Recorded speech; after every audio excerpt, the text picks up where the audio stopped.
Okay, this is the SidBox waiting to play a cassette tape for the Commodore 64. In this case, Sanction. I'm going to press load on the Commodore now. There you go, waiting to accept, and it should now press play. Okay, the raster lines that you're seeing on the SidBox are actually true. These mean the correct data that's being sent to the Commodore 64.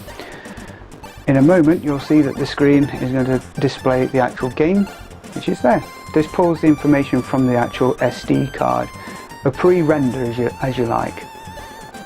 In a few moments you can see in the background that the Commodore 64 has accepted the game and ready to load. And I'll let it play.